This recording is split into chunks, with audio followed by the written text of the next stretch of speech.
Hey, Messengers listeners, Chris Searles here. On this episode of the Messengers podcast, we're talking all things mobile applications. Should you build one for your business?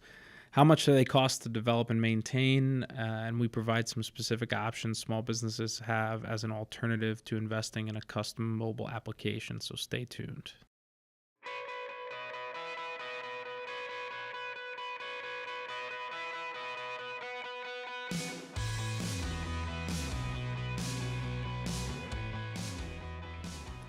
Hello, everybody. Welcome to the Messengers podcast. I am Chris Searles. With me today is Rob Seifert, the creative director here at Searles Graphics. Before we get into today's episode, I actually just a quick plug. We have our new website for the podcast up live right now, so you can check that out at messengers.blog. Be sure to head over there. Whether or not you subscribe, you can find all your links to subscribe on your podcast app of choice. You can find links to videos. You can watch the videos. And hopefully over the coming weeks, there will be some exclusive content and some new stuff, some fresh content up there at messengers.blog. So please check that out. Today's episode, we're going to talk a little bit about mobile application development and usage, whether or not it's something you should consider for your business. Really, it's something that I think has kind of died down a little bit over the past year or two. I think that there was kind of a big push from small businesses in that mobile app space. I know we don't get as many questions about it as we used to. Yeah, less calls, Yeah. less need for it. And I think a lot of that was because at first everybody saw the potential but didn't understand the implications, the costs associated with it, really what was involved in it. So it was a lot more inquiry, just kind of trying to decide whether or not it was something that they should consider. People really not understanding what was involved, right? Yeah. A lot of it was cost, and when they realized the effort involved, they kind of bailed on the idea, right? And I think that's a little bit. Well, I know that's a little bit of what we're going to talk about today.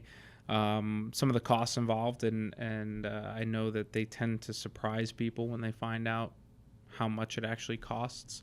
Mm-hmm. So we can talk a little bit about why that is, why those costs are higher than a lot of people think that they would be. And, really kind of evaluate, even given some of those costs, whether or not it's something that you should consider. Maybe some specific use cases for those who should. Mm-hmm. And then, if you do decide to kind of go that route, what you should do to make it successful, what the advantages really are and how you can kind of take advantage of a native application on somebody's phone. Right.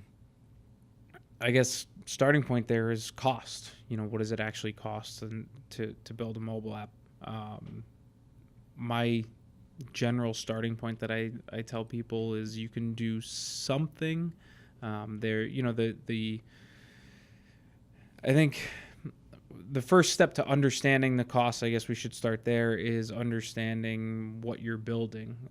Ultimately, any mobile app these days really should be cross-platform, should support both Apple and Android. Windows Phone was never really much of a player, but is going away. And it's really those two environments that need to be supported. There are development platforms that can be used that allow you to support both Apple and Android devices with essentially one code base. There still are a lot of differences between the two, and it needs to be customized most of the time to function properly on both, especially if you're going to go with something that's really going to perform on those devices. So understanding costs primarily, for one, is understanding that you're not building one application, you're building two. Unless you're making a decision to only support the iPhone and release on Apple first, which a lot of people do, just to kind of see whether or not it's something that is going to be viable and people are going to use. That certainly is an option, but That's more common, huh? I didn't realize that there were more iPhone users than Android. There aren't. I wonder why that decision would be made then. Because iPhone users typically are more willing to pay for apps than Android users. Okay. And especially in North America, the statistics are definitely changing and have been changing. And with some of the newer phones, some of the newer Samsung phones that are kind of honestly blowing away the newer iPhones, especially when you compare price and what it would cost you to get something equivalent on an iPhone as it costs you to get, what you get from Samsung or, Google Pixel and things like that. So there are a lot more Android users around, and that demographic is skewing younger. But in general, for the most part, your heavier app users, especially in the United States, were going to be iPhone users. That being said, it's more expensive to develop for the iPhone. You have to obviously play in Apple's ecosystem, which they're going to charge you for everything the same way they charge everybody for everything. Just to register to be able to list apps in the App Store, you have to pay a yearly fee to be able to do that. Where a lot of those costs don't really carry over to Android, but again, it's more of a traditionally speaking, iPhone users are more willing to pay for apps than Android users. So if you're developing an app that's going to be a paid app, that's one of the things to think about. I think that's a lot of that's changing. I think as people across the board are more reliant on their cell phones, on their mobile devices, they're finding more value in paying for things that they get value out of. But you're always going to have that hurdle to jump. Right. So you were talking about cost. Yeah. So from a cost standpoint, it's important to remember that if you want to support both environments, that you're essentially building two applications. A lot of people that are going into or looking into app development tend to be used to what they pay for their website as kind of a comparison, especially on the small business side when you get people that are used to deploying WordPress for nothing or next to nothing, and taking the DIY approach, or even if they're paying somebody to do that for them, they tend not to be spending a lot on their websites, on their web development, unless you are running a business where your website is kind of your business. So the jump in costs to go from a web-based technology where a web browser is a web browser, whether it's running on an iPhone or an IBM. Well, IBM doesn't really manufacture laptops anymore, but a Lenovo laptop or a MacBook. Yes, we test all that stuff across all of those devices, but the differences between all those different devices and the different operating systems are starting to kind of go away. You don't have as much individuality in those as you used to when it comes to web development, where it used to be basically a version of your site for Internet Explorer and then a version of your site for everything else. Right. So web development costs have come down significantly over the past few years, where app development, just to test an app on different versions of different operating systems, because it's a native application that's running on the operating system, it gets installed on the operating system, it's more reliant on the device that it's running on. And so with the number of devices, which is another reason why a lot of people go iPhone first, because there are far fewer devices that you need to worry about testing and supporting. Right.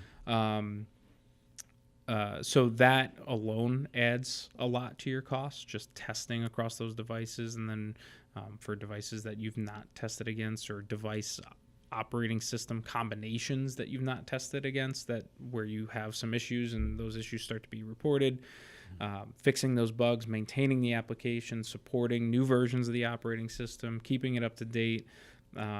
All that stuff all kind of goes into those costs. So I always kind of say, if you really want like a down and dirty cross-platform application, you can do something like that for an upfront cost somewhere in the $15,000 to $20,000 range, which doesn't get you very far, but it gets you something. And then understanding that from there, they need to be maintained. You need to support your users and maintain and fix bugs and deal with all that kind of stuff. And those costs can add up fairly quickly. Sure. I mean, I suppose it would be if they had a business that had to, access inventory and or sell.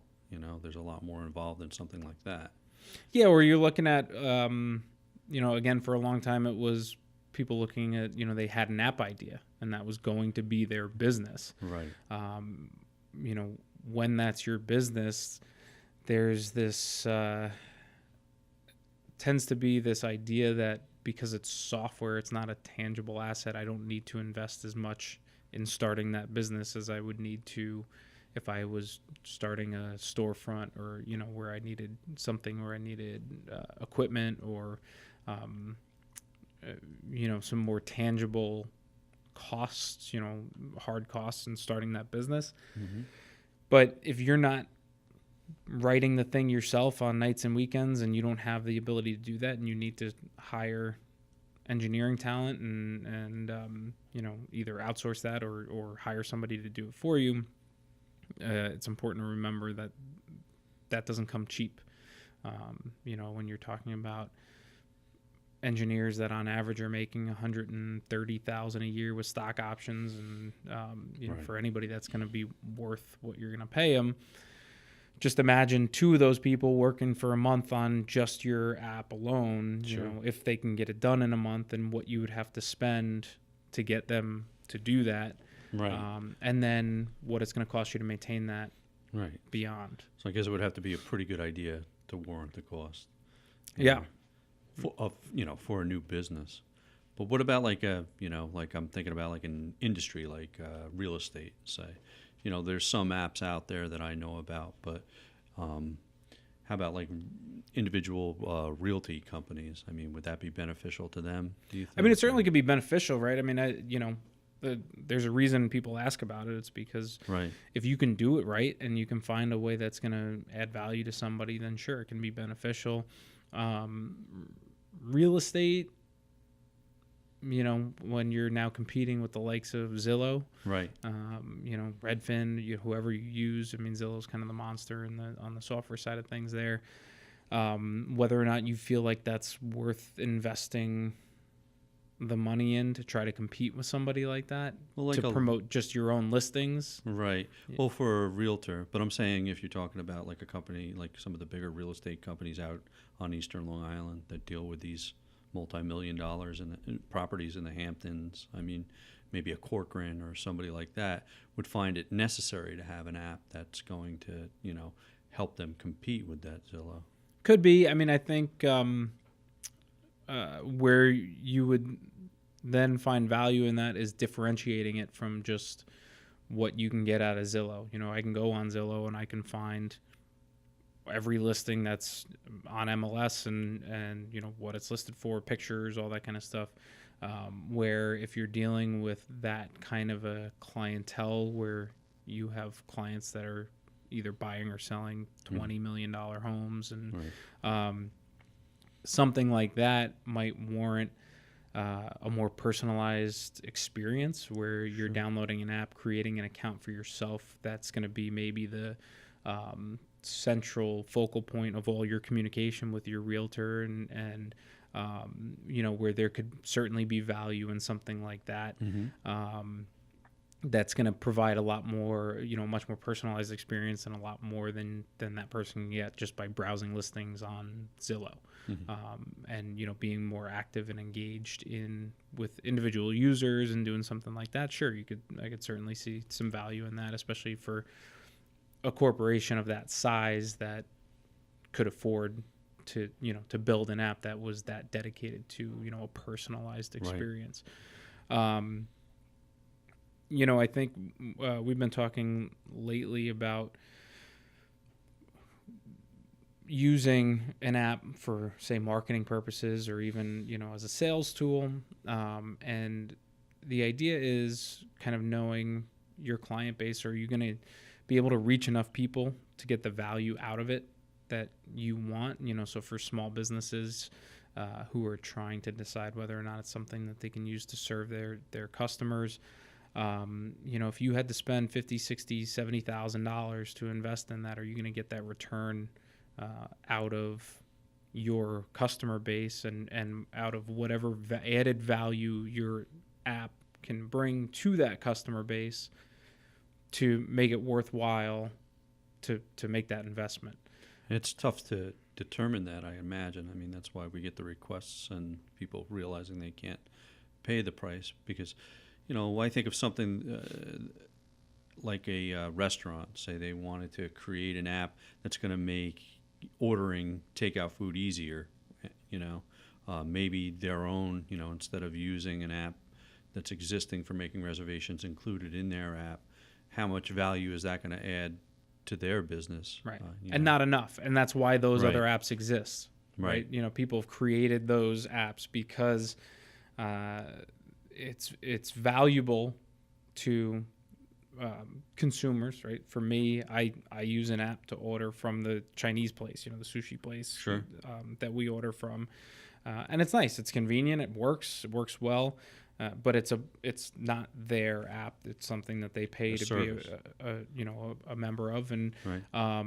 And because now you're spreading what is probably over at least a few years, a multi-million-dollar software investment over thousands, tens of thousands, maybe Sure. possibly even hundreds of thousands of businesses, and you're able to charge a small fee to everybody to be able to use that, and actually then start making up some of your costs that way. So, Right. And I think that's why a lot of the individual requests have died down a little bit, because a lot of as people have kind of realized what the costs really are, and in doing that, they've shied away from it. But then others have found opportunity in building an app that then services a larger population, to bring that functionality to multiple people in the same industry. Right. We've seen it in the we do a lot of work in the public library sector, and for a long time that was a big request that we want an app for our library, and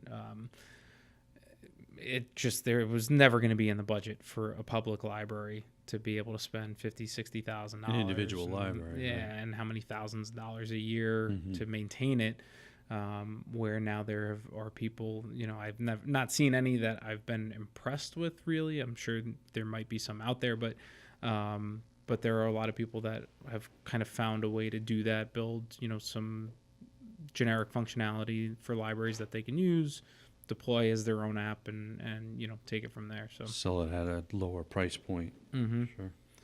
So I think the cost is a big factor. On the other side, there are a lot of benefits. If you can find a way to use it, app push notifications are probably, arguably, maybe one of the greatest direct marketing tools that has ever existed. Again, that requires somebody to actually download your app in the first place and want to get those notifications and then take advantage of those notifications. But, if you can find a way to provide value by pushing out notifications to your users, I mean, there's almost no better option than being able to push a notification that then links to Somebody who a wants page your in your product. app, and that's relevant to whatever that person, whatever that person is interested in or you're trying to kind of promote.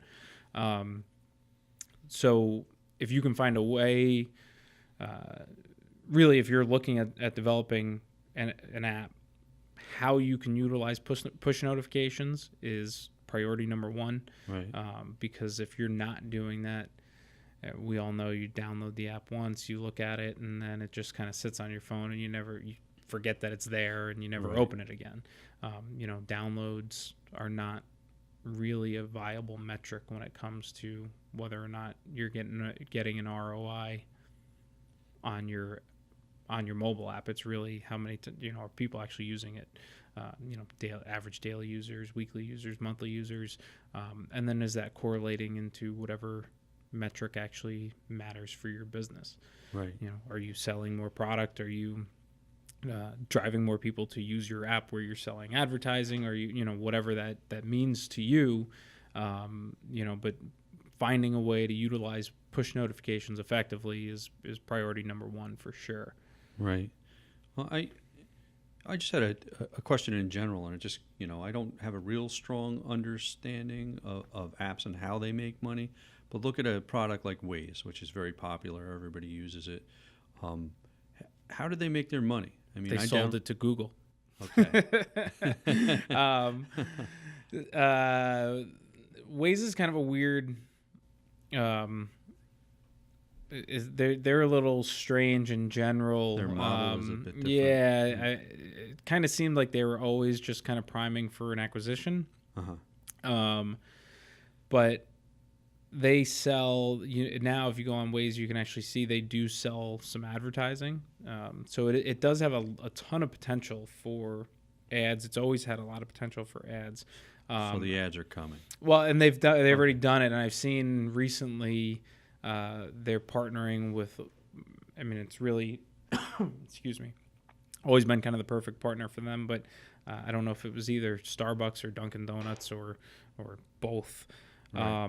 where now those locations are popping up on your Waze map as you're driving.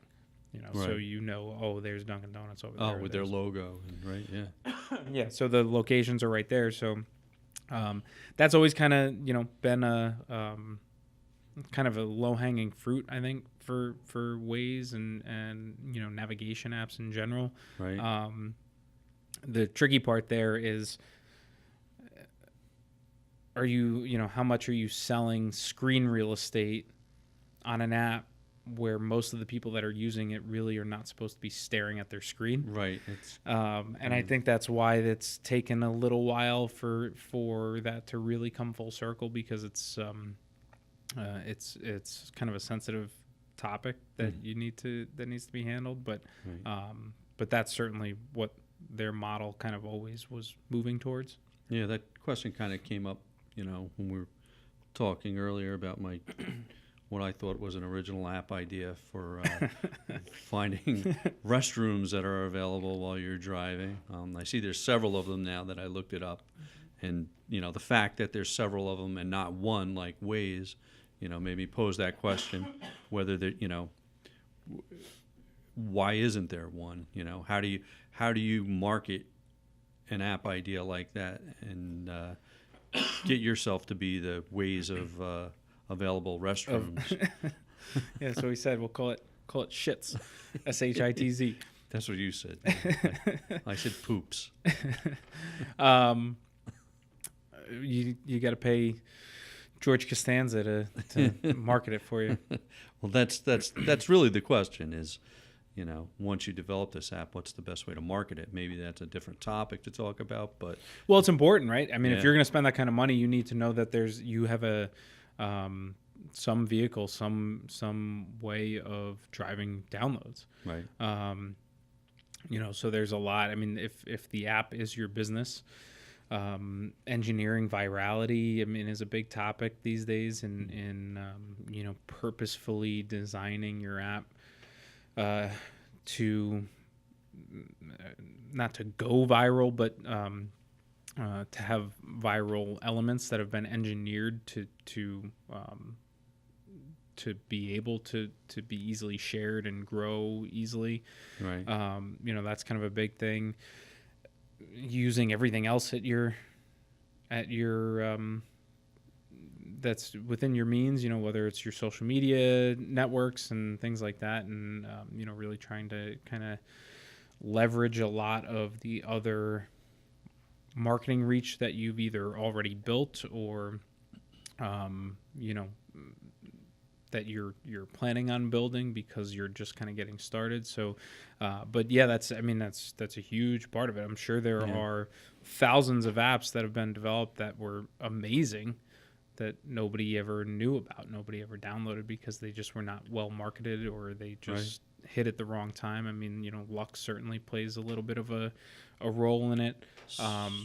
Certainly something you have to consider in your plan if you're going to make that kind of investment, I would say. How to market it. I mean, that's other than what is it going to do and how is that going to bring value to my organization, how am I going to get people to actually download and use it is number two. Right. We talked about it a lot, and it kind of, this topic kind of goes hand in hand with what we covered a few weeks ago, which was, text message marketing. Right.